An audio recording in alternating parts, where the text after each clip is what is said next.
Before we left, they gave us a form to fill out how much money we have and how many zlotys you get for that money. Now, zlotys, because my folks were Polish, I knew that was Polish money. We're not going to Germany, we're going to Poland.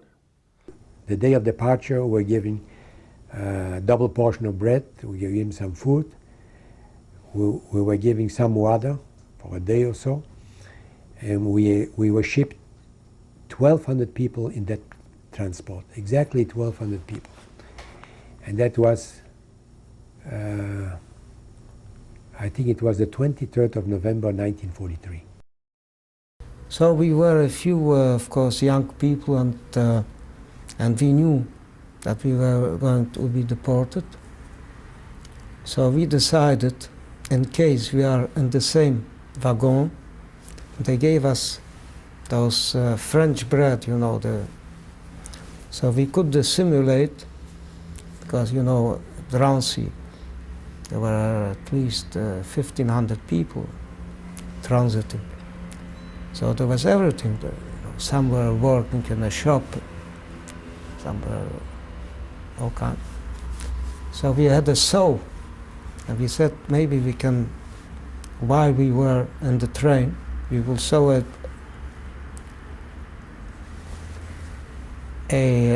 ditch open enough that we can jump while we are still in France, that we can jump out when the train goes not so fast. Before they closed the train, one German came with an interpreter, and he said, in case somebody escapes, 10 are executed. So the atmosphere in the train started to be very, very heavy. 100 people hardly could sit. And we realized there was no way of using our soul, because the others wouldn't let us. They would say, we are going to be executed because of you. We leave and we go east, past my hometown where I was born. The railroad passed right there in Thionville and into Germany. Now, what was it like on this train? How many people were in the car? Quite a few. We were not like sardines, but pretty close. Could you sit down?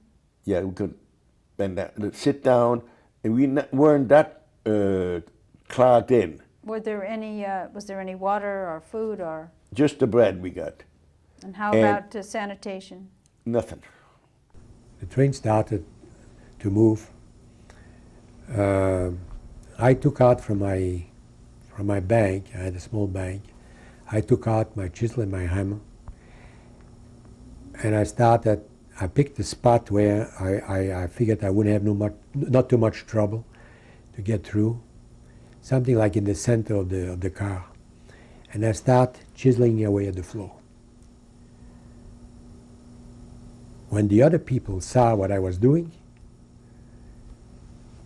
they start to yell and said, "You're crazy, what you doing? You're going to get us all killed." I said, "We're going to get killed anyways." Said, "No, you don't know what you're talking about, you know." Anyways, we started to fight. And eventually they took my tools away, and there's nothing else I could do. How long were you on this train? 3 days. And 3 nights. 3 nights. And we crossed Germany completely, and we arrived in a place in December the 10th. The first town we had like an opening about this big, about 2 feet by 4 feet, that was air coming in on 4 different spots in that wagon. 2 on one side, 2 on the other side. And so what happened, the first town I see in the snow was called Hindenburg. I remember Hindenburg in Germany. And then we see Polish names. Who were you with on the train? Anyone you knew? No, no one that I knew. Eventually we arrived in Auschwitz,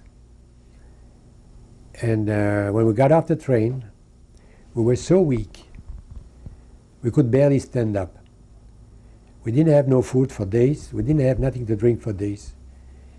Actually, this was the policy in general of this kind of transport, because whenever I met people in the camp and we talked to each other, when this subject came up, it was always the same thing.